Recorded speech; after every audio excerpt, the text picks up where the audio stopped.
Fala galera, fala JNI, nós estamos aqui para mais um podcast e dessa vez nós estamos aqui com o querido Pastor Felipe. Como é que tá, meu amigo? Que bom recebê-lo. Pastor Felipe, que é o nosso pastor da Igreja de Nazareno de Canoas, né? E tem aí muitas experiências de algo difícil que aconteceu nesses tempos, né, Felipe? Pastor, seja muito bem-vindo ao nosso podcast.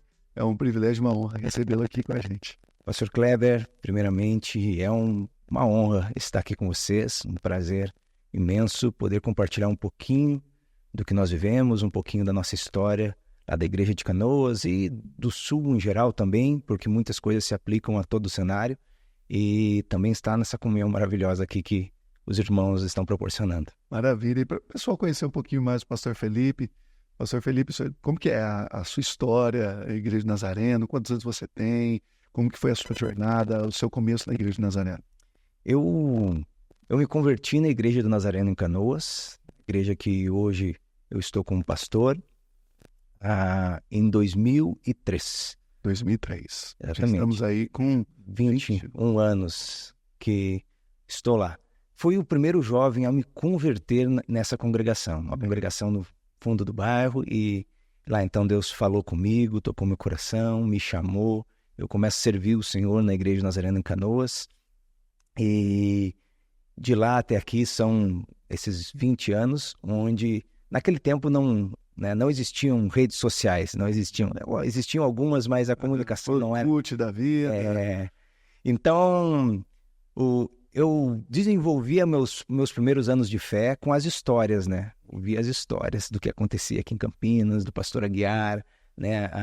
A nossa comunicação era aquela comunicação que demorava, era tardia.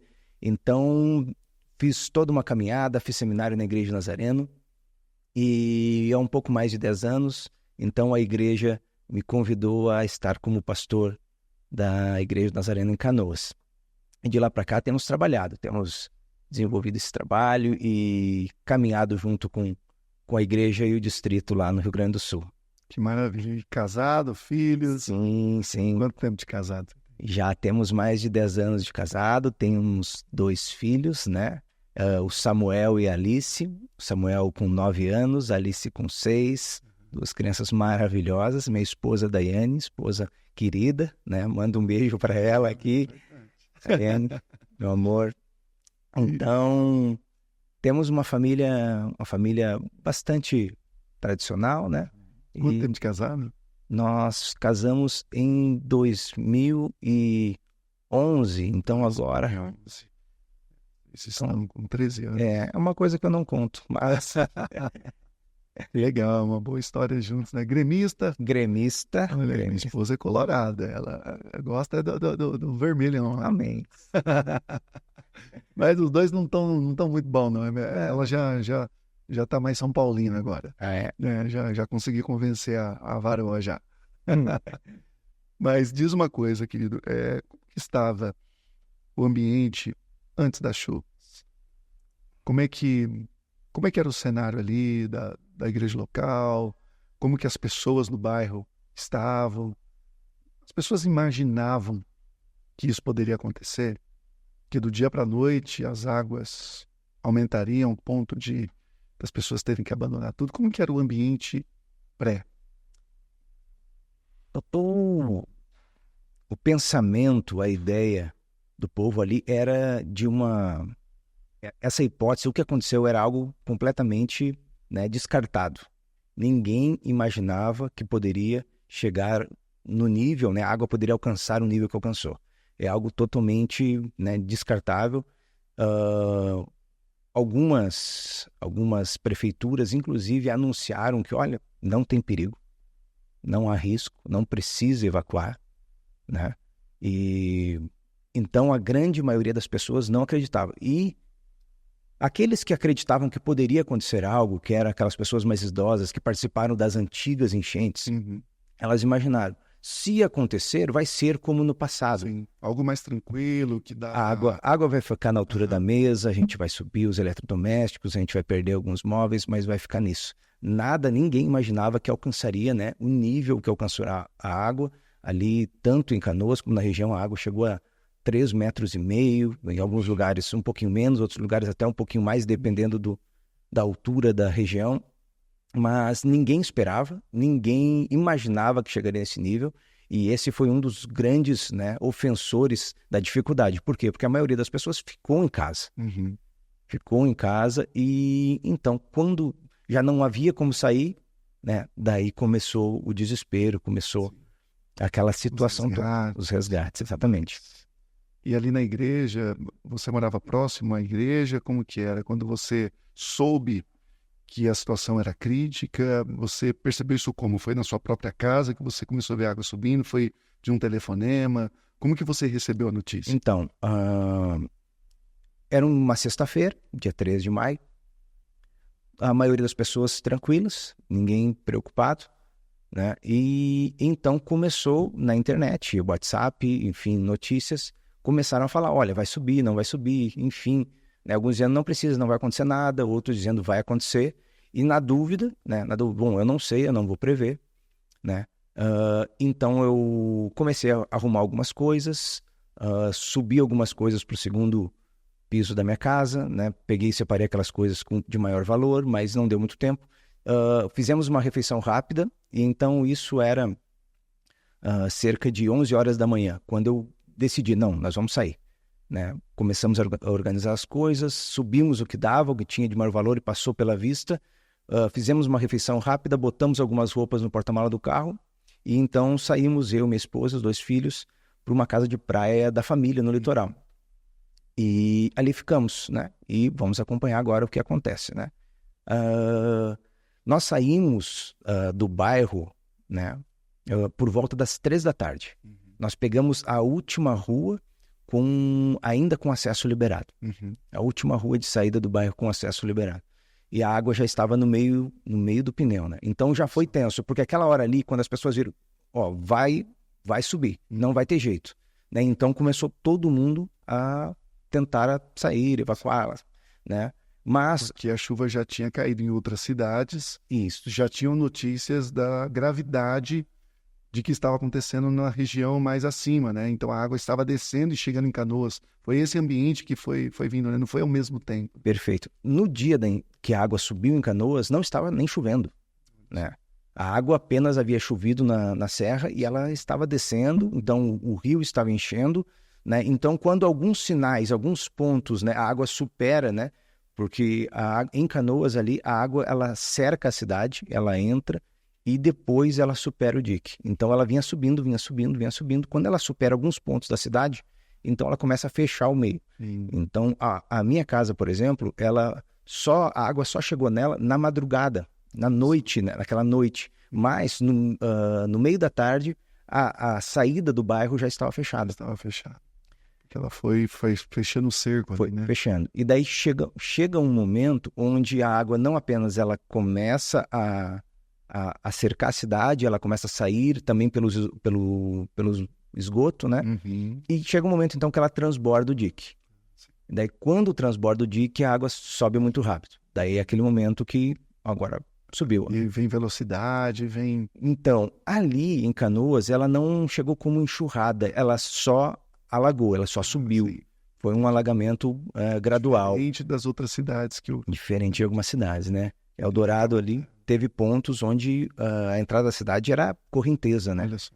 Então foi bem mais pesado. Porto Alegre mesmo, ali na beira do rio, vários lugares, o rio ia subindo e ia agredindo as casas, né? Sim. As cidades do Delta do Jacuí, que são ilhas, né? Que tem ali antes do Guaíba, da água, onde os rios que escorrem antes de chegar no Guaíba, né? Os muros foram derrubados, as paredes das casas foram derrubadas, porque a água ia movimentando madeiras, ia batendo nos muros, ia batendo nas paredes e as casas então iam desabando. Mas ali em Canoas não, ali a água só subiu, né? Esse foi um ponto favorável que viabilizou que as pessoas também se abrigassem de alguma forma, subissem nos telhados. Não teve aquela velocidade, aquela sensação de, né, você consegue ainda se mover, até mesmo para um socorro, né? Sim. Porque com a enxurrada nós vimos cenas, né? A televisão passou muita coisa, a internet, muita coisa sendo postada e era difícil até acessar as pessoas.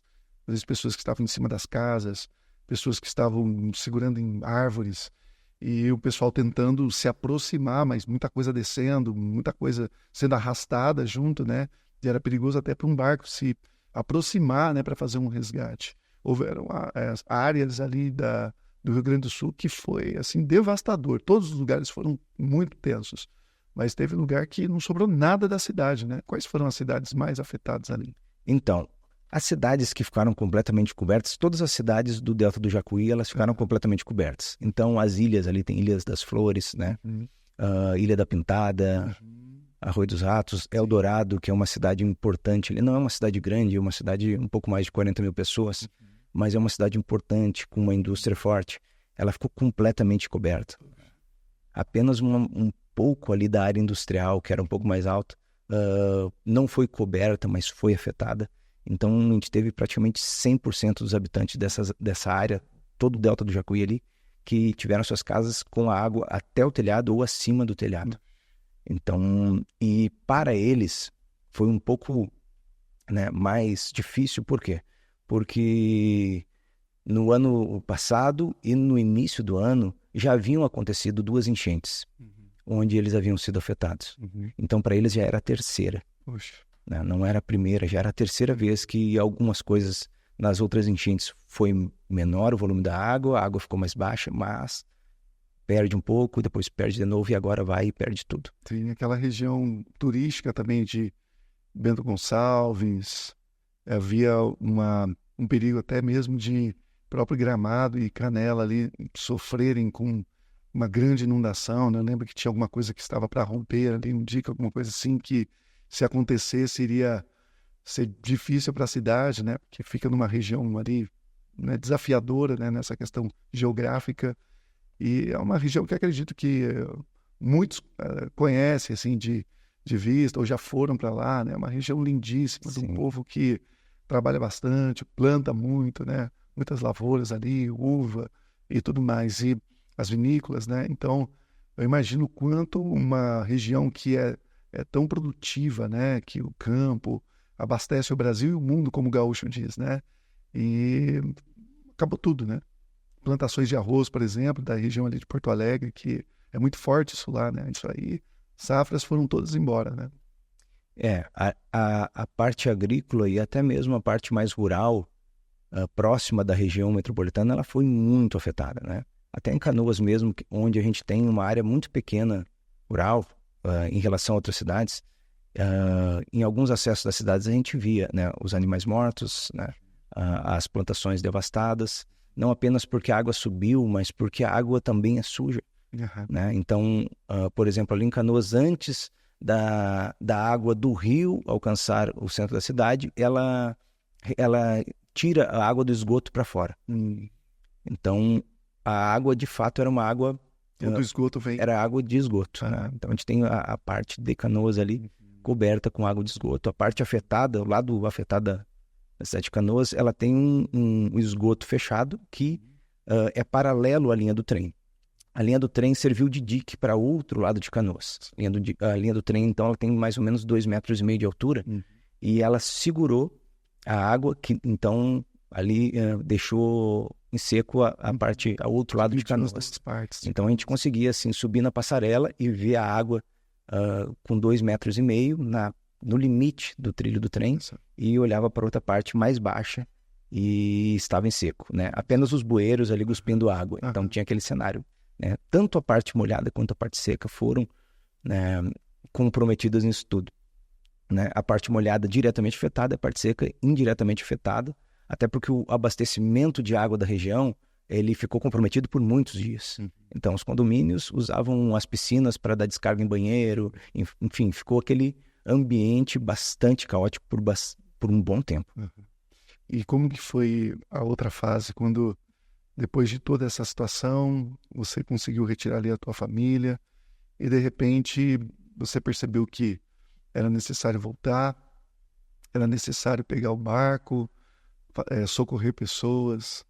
Como é que foi essa reação, né? Que eu acredito que todo ser humano, a primeira reação é aquele instinto de sobrevivência, principalmente casado, com filhos, é proteger sua família, é tentar levar o mais rápido possível para um lugar seguro. E naquele momento ali você estava seguro, já estava numa região completamente diferente. E aí, como é que foi essa situação de voltar e pegar um barco? E como é que foi esse momento para você, né? Até porque também você estava colocando a sua vida em risco ali. E também, como é que foi as histórias, né? Como é que foram as situações que você se deparou, né? Porque quando chega ali com os barcos, a gente viu algumas coisas pela internet, você vê histórias, assim, muito tristes, né? Certo. Pastor, teve esse momento, né, onde eu saio da cidade, largo a família no litoral e a gente então começa a ver o telefone, né, ali borbulhando com as mensagens, e quando a água começa a subir, a gente vê as pessoas, né, ali com mensagens desesperadoras de fato, né? Nós vamos morrer, a água não para de subir, e como supera todos os níveis históricos anteriores, as pessoas não tinham ideia de até onde ir. Então, enquanto a água estava subindo, havia um medo, inclusive, de superar os telhados, né? Então, havia essa dúvida. E nesse momento ali, tem dois momentos bastante, né, pessoais, meu, ali, nosso, da igreja. O primeiro momento foi esse, quando a gente se depara com a água, e a gente, olhando para aquela situação, a gente entende ali que, né, não entende, mas é algo semelhante a um chamado ali. Havia um dever moral de entrar para resgatar. A minha família estava toda lá dentro, a igreja estava toda lá dentro, né? Os irmãos, os amigos estavam todos, né, lá dentro. Poucas famílias ficaram lá de fora porque a nossa comunidade estava dentro da área afetada. Então a gente sente ali um dever moral. Olha, nós precisamos fazer algo. E agora, o que faz? Né? Não tem como entrar a nado, não tem como salvar as pessoas. É um espaço muito grande. Canoas ali ficou 60% alagada, 180 mil pessoas alagadas, né? Então é muita gente. E então surge a necessidade do barco, né? E naquele momento, então, diante das circunstâncias, eu penso, bom, preciso agir da forma mais inteligente possível agora. A primeira reação foi eu entrar na internet, fazer contato com todos os barcos disponíveis à venda em uma região onde eu pudesse buscá-lo, né? E feito isso, né, não tive sucesso, não tive resposta ali, então eu vou para a opção de quase desespero. Eu pego meu carro e saio procurando um barco. Estava no litoral, né? Não é uma área com acesso ao mar para ter barcos, mas eu vou sair andando aqui, vou achar, enfim, vou atrás de um barco. E então faço isso. Entra eu e minha esposa no carro e a gente sai andando, né, conversando, orando, né, pedindo a Deus para dar uma direção. E a gente anda, eu acho que anda com o carro uns 10 minutos. E a gente então encontra um pescador que tinha um barco que servia. Por quê? Porque era um barco de calado baixo, né? E era um barco que ele usava para acessar o mar direto da beira-mar. Então, diferente, né? Porque não tinha, ali na Capão da Canoa não tem um acesso ao mar com plataforma onde o barco... Então, ele acessava o barco direto ali. E eu chego a ele, né, pergunto, olha, você quer vender o barco? Você empresta o barco? Você me aluga o barco? Né? E então, depois de conversarmos um tempo, ele aceita, não, eu vou contigo. Você coloca combustível, você me leva, me traz, e eu vou contigo, a gente resgata os seus amigos, a sua família, e eu volto à noite. Né? Esse foi o acordo inicial. E então ele pede algum tempo ali, eu acho que cerca de 1 hora, ele faz uma refeição, a gente engata o barco no engate do meu carro, a gente passa no posto de combustível, abastece, segue então a Canoas, faz essa viagem de 2 horas, então, do litoral até Canoas. E chegando lá, o capitão do barco, ele percebe a situação e daí ele vê que, olha, enquanto não acabar, a gente não sai daqui. A ideia dele inicial era, né, me fazer um favor, né, eu garanti para ele qualquer dano, a gente vai cobrir qualquer coisa. Se o teu barco afundar, a gente compra um novo, né? Fiz todas as promessas ali, mas eu preciso que tu vá comigo, meu amigo. Né? E então ele aceita, né? Ali tudo de boca, não tinha acordo, né? Ele confiou na minha palavra e nós certamente cumpriríamos. Mas ele vai, quando ele vê o que está acontecendo, então ele percebe a gravidade e ali ele passa a ser um agente salvador, porque ele já não é mais um favor, eu estou fazendo isso aqui por algo maior já. Então, porque existiu esse momento onde, de fato, para nós era um dever moral. Era a única forma, era a forma de acessar, né? Então, a gente foi atrás disso. E ali a gente fica 2 dias, então, fazendo resgates, né? A água era tão alta que durante os resgates a gente precisava levantar os fios de luz na frente do barco e na parte de trás do barco com os remos. A gente pegava, então, ficava um na frente do barco, um mais atrás, levantava os fios, passava por cima das pessoas e o outro de trás pegava os fios, empurrava, então, dava uma pequena levantada porque os fios têm um certo peso, né? E as pessoas ficavam ali debaixo do barco. O nosso barco ali naqueles 2 bairros que a gente ajudou, acho que foi o maior barco. Foi um barco grande, porque era um barco para alto mar. E um barco que a gente conseguia colocar bastante pessoas ali. Então, a gente fazia um resgate, dava 12 pessoas, às vezes 15 pessoas no barco cheio, né? Então, naquele momento também não tinha isso de limites permitido, né? Então, a gente pudesse salvava, né? E esse tempo de resgate foi desesperador, né?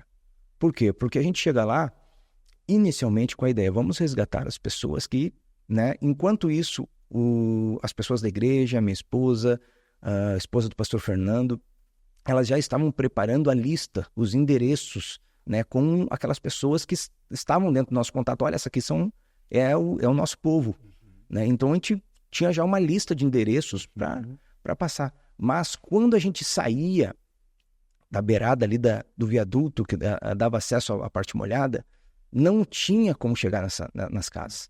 Porque a gente andava um pouco e era uma família com crianças, era um idoso, era um pai de família com criança pequena. Então, em vários casos, né, algumas pessoas mais honradas e corajosas falaram, leva o meu filho, não está com espaço aí, bota a criança aí, leva o meu filho, depois eu me viro, né? E, enfim, em outros momentos a gente via exatamente o oposto, né? Pessoas saudáveis, né? Que poderiam esperar, que estavam em lugar seco, gritando desesperadas por socorro, enquanto, né, aconteceu isso muito em alguns ambientes de condomínio, né? A gente via homens saudáveis gritando e pedindo socorro, chamando atenção para o socorro, enquanto havia uma senhora com crianças calma, tranquila, acalmando as crianças, dizendo que vai dar tudo certo. Um ambiente de morte, um ambiente de medo, né? Começa a gerar gatilhos ali que a pessoa entra em desespero. Então a gente via todos esses ambientes, a gente não conseguia acessar, né? Não conseguia, mas fomos indo, a gente pegava aquele caminho, né? E ia até o endereço que a gente tinha, voltava. A gente não precisou resgatar todos dessa nossa lista, até porque nesse meio tempo outras pessoas estavam também resgatando, mas a gente então varreu ali aqueles 2 bairros, passamos 2 dias resgatando. A última família da igreja foi resgatada só no domingo, não, a gente passa o sábado e o domingo resgatando só no domingo. E esse último resgate, essa última família, ela presenciou algo bastante impactante, né? Que era um senhor que estava ali no condomínio, eles estavam no 2º andar do condomínio, foram resgatados pela janela e tinha um senhor que estava ali já prestes a se jogar. A gente imagina, né, que às vezes a pessoa não está numa condição boa, né? E aquilo tudo que aconteceu é como se fosse ali, olha, deu, é a gota d'água, acabou. Depois disso não tem mais sentido, né? E ele fica ali, ele passa a madrugada gritando, né? E na manhã, quando vem o primeiro barco, daí as pessoas que estavam ali, não, leva ele, ele vai acabar fazendo bobagem, né? Então, esse tipo de coisa. E em outros momentos, a gente já via no domingo, principalmente, que era o 2º dia já, a gente presenciou, por exemplo, pessoas que estavam roubando. Então, diante daquilo tudo, um desespero acontecendo. As casas ali abandonadas, os bens que deixaram tudo para trás. E as pessoas, então, o caso que a gente presenciou foi um caso onde a gente acessa um condomínio para fazer um resgate e procurando a pessoa, então, que havia recebido ali para ir resgatar, olha, tentando localizar, porque a gente cobriu a portaria dos prédios, então a gente não conseguia identificar qual era o bloco. Então a gente estava com a visão só a partir do 2º piso, do 2º andar do condomínio, então a gente não sabia onde eram os blocos, né? Então a gente ficava perguntando, bloco tal, porque muitas pessoas também nesse momento ainda estavam pensando, não, eu estou bem, eu tenho comida, eu fico um tempo, eu acho que eu vou ficar. Né? Muita gente ainda... Só que morava em prédio, só não, a água não vai chegar aqui, não vai chegar. Estou tranquilo. Mas ela não imaginava que isso ia durar 30 dias, né? Ela pensou, não, daqui 4 dias, 5 dias, isso baixa e a vida segue. Mas não, durou 30 dias água alta, então em algum momento aquela pessoa precisou sair dali. Sim. Mas, Potável, exatamente. mantimento, né? Alimentos. E a gente então chega nesse prédio e no meio enquanto a gente navegava ali entre os blocos de apartamentos, as pessoas começam a gritar ladrão, ladrão, né? E a gente não viu, porque estava mais atrás, assim, mais ao fundo do condomínio, era um condomínio grande. As pessoas começam a gritar ladrão, né? E daí então, opa, peraí, a gente para, não sei se vai funcionar, mas a gente liga para a polícia, né? Então, olha, prédio tal, condomínio tal, tá acontecendo um assalto, né? E daí então te chama a polícia. Alguns minutos depois vem um barco, aparentemente com um policial apaisando, não estava fardado. Não sei nem se era policial de verdade, mas era um contato que a polícia fez com essa pessoa e então eles acessam lá, né? Então a gente presencia ali a tentativa de um assalto em uma pessoa que aparentemente estava de caiaque, né? Foi de caiaque. De caiaque. De caiaque. Teve muitas notícias sobre isso, né? A gente brincou aqui, né, do Grêmio e Inter, né? A própria loja do Grêmio, né? Foi toda saqueada. Teve coisas assim absurdas, né? Em um ambiente onde, como esse dono do barco que ia ajudar ali, de repente começa a entender um chamado, entender uma missão de ajudar pessoas, em contrapartida outras pessoas se aproveitando da dor e do sofrimento para poder ter algum tipo de benefício ou tomar algo que não era dele, né? O ser humano, infelizmente, longe de Cristo, é capaz de muitas atrocidades, né? Um ambiente de dor, assim, é inimaginável, mas tivemos muitos relatos que chegaram até aqui de situações assim, né? E presenciar, eu imagino a revolta das pessoas, né? De já estar perdendo tudo com a água e ainda o que sobrou, algumas pessoas ainda querendo tomar e levar. Uma situação difícil. E muitas situações, com certeza, você deve ter presenciado, né? Eu até estava olhando aqui as notícias e nós estamos gravando esse podcast agora no dia 19 de outubro e exatamente ontem, dia 18 de outubro, foi a reinauguração do aeroporto de Porto Alegre. Sim. Desde que tudo aconteceu, né? Houve até uma reportagem de um canal de televisão aí mostrando ali a situação, eles entrando de barco dentro do aeroporto, né? A pista totalmente inundada, não tinha como mais fazer, né? A malha aérea sofreu bastante, né? Nesses meses, e ontem foi o início de uma retomada, né? Principalmente na área aí da aviação, do transporte aéreo, mas isso mostra também uma retomada da própria cidade, da própria comunidade, do próprio estado, né? Como que hoje as pessoas estão ali? Como é que está sendo agora essa volta, né? Tiveram uma volta para casa, imagino uma situação muito insalubre. Algumas casas talvez hoje possam estar um pouquinho mais organizadas, mas e a cabeça? Dá para organizar? Como é que está isso? Então, pastor, vou tentar fazer uma passagem aqui pelas percepções ali acerca de contexto, né? A gente teve um primeiro momento ali muito difícil. Por quê? Porque a gente tem, né, falando especificamente da nossa cidade de Canoas, né, mas que de certa forma se reflete também em muitos outros lugares. A gente tem um momento onde a parte alagada, então, ela entra para a parte seca. Canoas, ela é dividida ao meio pelo trilho do trem, que funciona como um dique, né, preservando a parte seca. Então, a gente tem 180 mil pessoas, de 350 mil da cidade, então, que vão para a parte seca. A parte seca, num primeiro momento, sem abastecimento de água, né, e ali fica muitos dias assim. Os mercados, com dificuldade de reabastecimento também, né? A gente tem, como tu havia falado, esses casos, né? Teve um mercado grande que foi saqueado também, muitas lojas saqueadas. Os próprios lugares de doação, os centros de doação, precisaram de uma segurança reforçada, né? Em alguns momentos nós acionamos amigos da polícia, olha, precisamos de ajuda, né? E essas pessoas estavam ali num contato, né? Com o nosso contato, sobre aviso do nosso contato, para que eles pudessem agir em casos específicos, porque estavam saqueando, inclusive, os centros de doação, os depósitos de doação. Sem contar naqueles ambientes que as pessoas estavam refugiando-se, né? Dormindo ali né? E pessoas estavam sendo abusadas. Exatamente. Estavam tendo casos assim de atrocidades ali, né? Como dentro dessa parte, a parte molhada é uma parte, vamos dizer, se a gente fosse separar a cidade de Canoas, é uma parte menos nobre, é uma parte mais humilde. E então ali dentro do bairro Matias Velho, o bairro Matias Velho já foi o bairro mais populoso da América do Sul, né? Tá em Canoas, ele foi totalmente alagado. O bairro Matias Velho, então a gente tem ali um tráfico de drogas intenso.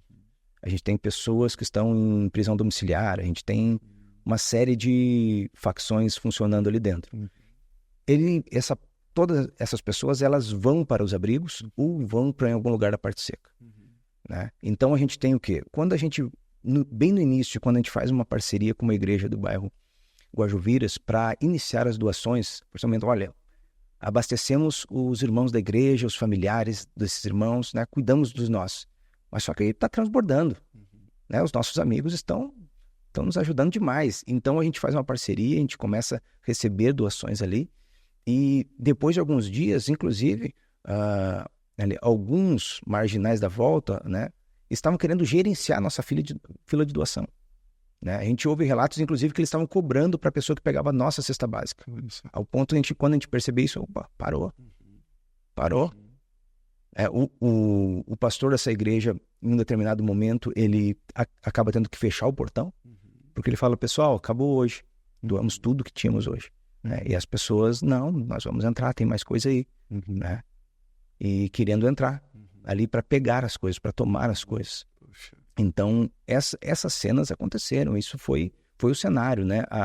A cidade não tinha, o fluxo de trânsito era sem mão, não tinha mão certa, contramão. Perde-se a ordem da sociedade, e aí as pessoas que estão querem se aproveitar, começa a não ter mais limites, né? E aí o ser humano é capaz de tudo, né? E aí entra o desespero, entra a ganância, entra tanta coisa, né? O domínio de que pessoas querem ter sobre as outras. Imagino como foi difícil administrar tudo isso. Entra o medo, né? Que toma conta do coração das pessoas, né? Então as pessoas, elas não ali contentes em receber a doação, elas acham um jeito de fazer com que elas recebam um dobro, um triplo, enfim. Né? A gente presenciou um caso que quando a gente percebeu, a gente, opa, vamos tomar um cuidado, né?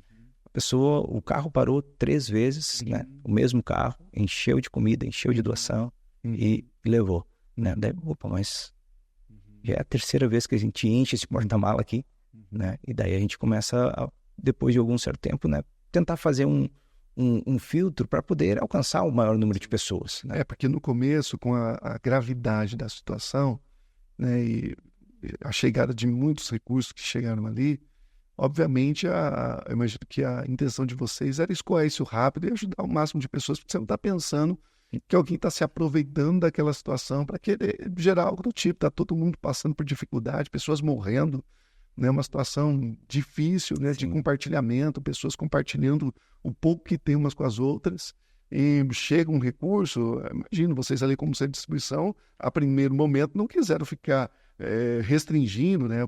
Era aquela coisa da confiança mesmo, de entregar e vamos abençoar.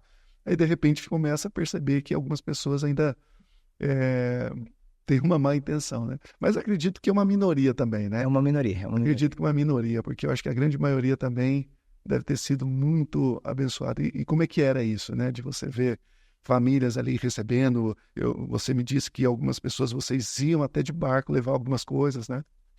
Fizemos isso enquanto, né, não nós, mas houve por um bom tempo ainda algumas pessoas que faziam o abastecimento daquelas pessoas que ficaram na água, né? Aquelas que não quiseram sair do apartamento, que estavam ali. Exatamente. Quando vai chegar aqui, mas a comida acabou. Inclusive, a nossa igreja tentaram invadir a nossa igreja, né? Então, e o vizinho de trás que ficou, né? Então, foi quem, digamos, ali enxotou, né? Tirou dali aqueles que estavam tentando invadir ali. Ou fizeram uma tentativa, tentaram abrir a porta. E, enfim, houve isso, né? Mas isso tudo é para ter uma ideia do cenário, né? Para trazer uma ideia para o cenário, para quem está nos ouvindo, né? E sobre a experiência, foi algo maravilhoso. A gente poder ver, né, que, né, aquelas doações, elas não eram apenas doações, né? Elas tinham um valor mais profundo porque elas representavam ali uma gota de esperança, né? E isso é algo muito legal. Isso foi algo espetacular que a gente percebeu. Por quê? Porque doar uma roupa para quem tem as suas roupas em casa tem um valor muito bom, né? Para quem talvez não tenha roupas tão boas. Mas quando a gente levava, a gente distribuía aquelas doações para quem havia perdido tudo, né? Para quem não tinha mais nada, né? Isso já era um sinal de esperança para elas. Eu não tinha nada, agora eu tenho uma cesta aqui de alimentos que vai alimentar minha família por uma semana, né? Eu tenho uma semana aqui de sobrevivência garantida, né? Eu posso agora trocar de roupa tantas vezes a cada X dia, né? Então, aquelas doações, elas foram um impulso para as pessoas não caírem em desespero, né? Porque tão logo a gente tira as pessoas da água, pastor Cleber, e a gente inicia, então, depois disso, um processo de acomodação delas, né? Começa a levar as pessoas, né? Tenta achar casa, né? Para elas, tenta achar lugares que poderiam receber. Essas pessoas, elas caem num momento de depressão muito grande. A tal ponto que nos dias seguintes, dentro da primeira semana, depois que o resgate havia sido feito, a gente ia visitar as casas e os irmãos relatavam, olha, o irmão X não sai da cama há 3 dias. Né? E esses relatos eram um sinal. Por quê? Porque a pessoa, ela saía e daí ela começava a refletir sobre o que aconteceu. E ela chegava à conclusão simples ali de que acabou. É uma vida construída. Tudo que eu construí a minha vida inteira ficou lá. Perdi tudo. Eu não tenho mais força, eu não tenho mais energia, eu não tenho mais gás para correr atrás de tudo o que eu construí. E então as pessoas caíram em um cenário ali, em um momento muito depressivo. E nessas visitas, né, que a gente fazia, quando a gente levava, né, a gente começou a ver isso, a perceber isso. Mas logo nos primeiros dias a gente começou a receber também as notícias do que estava sendo feito aqui em São Paulo, Paraná, Santa Catarina, até de pessoas fora do Brasil nos ajudando, né? E os irmãos começaram a dizer, olha, tal dia está indo um caminhão, tal dia está indo isso. Olha, eu estou separando aqui, tem alguns eletrodomésticos, a gente está vendo aqui, né? Enfim, daí depois vem, olha, nós vamos estar mandando camas, a gente vai... Então, essa rede que se formou, né? Esses amigos, esses irmãos que de tantos lugares nos abraçaram, possibilitaram que a gente alimentasse ali, que a gente colocasse no coração dessas pessoas que não estavam vendo mais solução. Não tem mais solução, como é que eu faço agora? Ou alguém ajuda de fora, ou a pessoa ia cair numa depressão profunda. E a gente então começa a compartilhar sobre isso. A gente não prometia, mas a gente começa a compartilhar. Ó, querido, olha só o que os irmãos lá de Campinas estão fazendo. Olha o que os irmãos de São Paulo, os irmãos do Paraná, os irmãos de Santa Catarina, os irmãos lá do Nordeste, os irmãos de todos os lugares. E aqui eu vou esquecer certamente tantos lugares. E a gente começava a compartilhar isso. E, pastor, isso foi o primeiro, né, o primeiro depósito de esperança que essas pessoas tiveram. Então, quando a gente fala da importância do que nós recebemos, assim, para nós lá, só quem viveu tem ideia de como foi profundo, de como foi importante, muito mais do que o bem material, porque o bem material, depois de um tempo, você acaba conseguindo, mas naquele momento representou de fato a força, a energia, a esperança, o levantar da cama. Então, a generosidade, o amor dos irmãos, né, a união da igreja, a unidade da igreja, o cuidado da igreja, viabilizou que esses irmãos levantassem da cama. Tirou eles daquele cenário tenebroso, né, e essas ofertas foram e Deus proveu, abriu as portas, a gente conseguiu aquele galpão que era cerca de 300 metros quadrados ali fechado. E a gente então começou a chamar esses irmãos que estavam, alguns no litoral, alguns mais distantes, a gente começou a chamar esses irmãos de volta para a cidade, né? Irmãos, voltem para a cidade, porque a gente precisa de gente aqui para trabalhar. Porque a bênção é grande demais. Entendeu? Tá transbordando aqui. Então, esses irmãos, eles começam a voltar do litoral, a se acomodar perto do galpão, né? E é algo impressionante que nós tivemos muitos irmãos que não apenas doaram, mas eles foram até lá tentar ajudar, né? Eles tinham essa disponibilidade de, olha, eu vou conseguir separar alguns dias. E quando esses irmãos chegavam lá, eles tinham essa experiência, né? Nesses bate-papos, naquele ambiente ali de trabalho, de carrega caixa, de doa, de leva coisas para a praça, de vai visitar uma família, de receber um pedido no WhatsApp e dizer, leva lá no tal endereço. Essa conversa, os irmãos perguntavam, tá, mas onde é que tu mora? E daí os irmãos diziam, não, minha casa era ali. Era ali, era mais ou menos ali, naquela parte onde... E os irmãos que iam, né, ficavam ali, de certa forma, impactados, porque a esperança já havia sido renovada. Então, e gerava aquela sensação muito gostosa de dizer, poxa, essa pessoa perdeu tudo, essa pessoa e está aqui trabalhando feliz, né? Mas estava feliz porque... Não pela condição, mas porque sabia que apesar da condição havia uma família cuidando dela, que ela não conhecia, que ela não sabia que existia, que ela até era algo novo, foi uma experiência nova para os irmãos ali, né? Saber que há uma família, né, que nós não conhecemos e que no momento da calamidade, no momento da tristeza, no momento da depressão, essa família se une, essa família se empenha, essa família, ela coloca o seu dinheiro para fazer essa doação chegar lá, e essa doação, esses atos renovam a esperança, né? Renovam a esperança. É um selo de Deus ali. Aquelas doações eram um selo de Deus. Deus está cuidando de ti. Deus está... Que incrível. Como Deus, ele age da forma dele, né?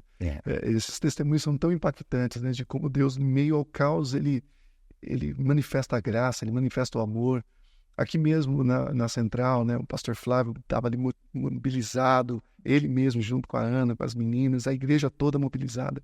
E algumas coisas nos impactaram muito. O pastor até nos trouxe isso, né, que uma moça que trabalha aqui, né, ao redor da igreja, ela mora aqui, acho que é uma médica, ela desceu, ela falou assim, olha, não sou cristã, eu não venho na igreja, mas o que eu posso ajudar?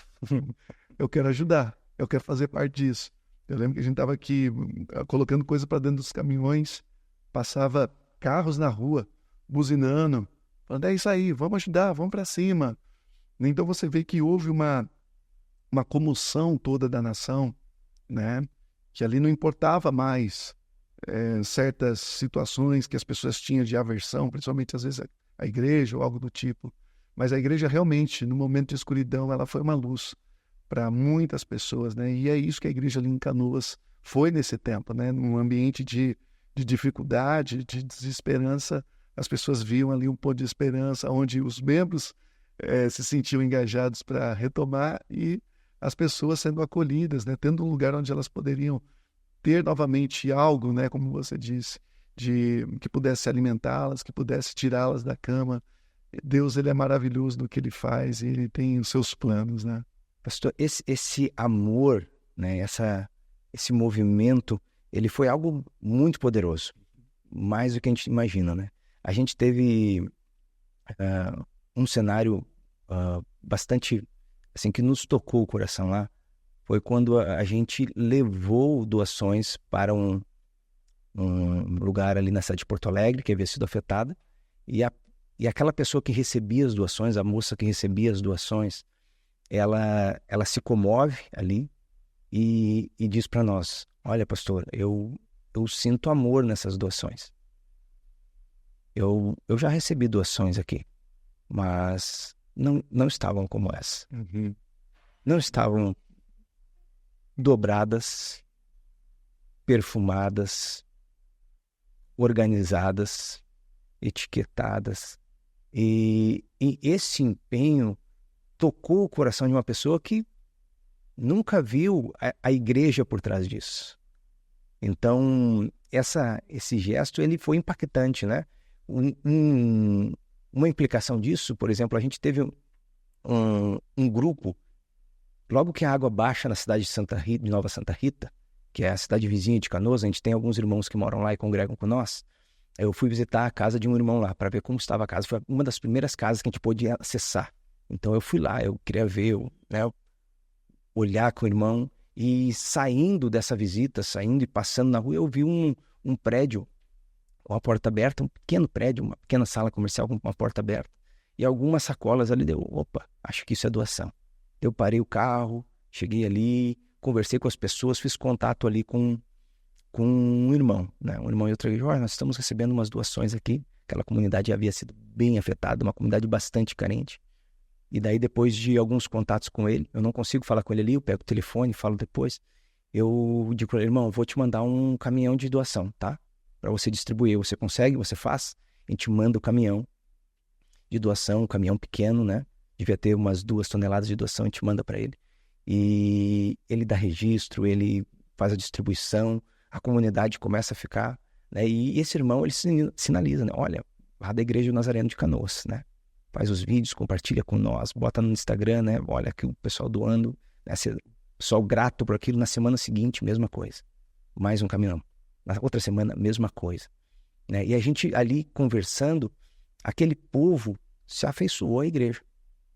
Né? E aquele prédio ali que estava aberto era uma igreja desativada. Havia sido uma igreja há um tempo atrás. E havia algumas pessoas ali que congregaram naquela igreja e que estavam sem congregação. Então, a gente conversa com um dos pastores do distrito, que estava em um esforço de começar um trabalho na própria casa, e ele então vai até lá, conversa com aqueles irmãos, conversa com aquelas pessoas, e ali a gente então abre um ponto de pregação. Esse ponto de pregação hoje já está reunindo cerca de 50 pessoas por semana, né? Então, a gente tem um trabalho nascendo da generosidade, do transbordar da generosidade. A semente que foi lançada. A semente. Olha só. Tocou o coração daquelas pessoas se sentiram amadas e já virou um esforço, né, missionário. Eu acredito que os próximos anos, muitas coisas vão florescer no Rio Grande do Sul, né? Como diz a própria canção, tudo que se planta cresce e o que mais floresce é o amor. É o amor, né? O gaúcho sabe, conhece bem essa canção, né? E eu acredito que é um novo tempo. É um tempo que Deus vai fazer com que a igreja prospere, que a igreja avance, com que pessoas que eram fechadas para o evangelho e tiveram que passar por cima do orgulho, ir na igreja, ter uma assistência, né? Quebrou muito paradigma, quebrou muita objeção que tinham. Eu tenho certeza que o Espírito Santo ministrou no coração de muita gente e nós vamos ver uma safra muito grande, uma colheita muito preciosa, e os olhos da igreja estão voltados para o Rio Grande do Sul, né? Então, eu acredito que muitos trabalhos se iniciaram, muitas coisas vão acontecer e é só o começo de muita coisa boa que Deus tem. Onde era um ambiente de morte, onde era um ambiente de destruição, Deus agora vem para trazer vida e vida em abundância. Querido, um prazer te receber aqui. Acredito que, puxa, se a gente pudesse, a gente ia ficar... São inúmeras as histórias, mas a gente já sai muito impactado. E se você quiser saber mais, conhecer um pouquinho mais da história, da igreja, como que o pessoal pode acompanhar a Igreja de Canoas pelo Instagram? Instagram da Igreja Nazareno Canoas é Nazareno Canoas. Legal. Busca lá, Nazareno Canoas. A partir da igreja, você pode acessar o meu Instagram, Legal. Instagram do Pastor Fernando. Legal. E provavelmente deve ter alguma marcação ali com registros exclusivos desse momento. Exato. Ali você vai conseguir ver como que a igreja estava, até onde a água chegou, né? Dessas informações que a gente passou aqui. Então, é isso. Tá certo. Pastor, privilégio te receber. Deus abençoe e continue te usando naquele lugar. Você é a pessoa certa para aquele lugar. E nós ficamos por aqui. Que Deus abençoe a sua vida. Compartilhe esse podcast com alguém. Eu tenho certeza que isso vai inspirar a vida de alguma pessoa. Nos vemos no próximo podcast. Fica com Deus.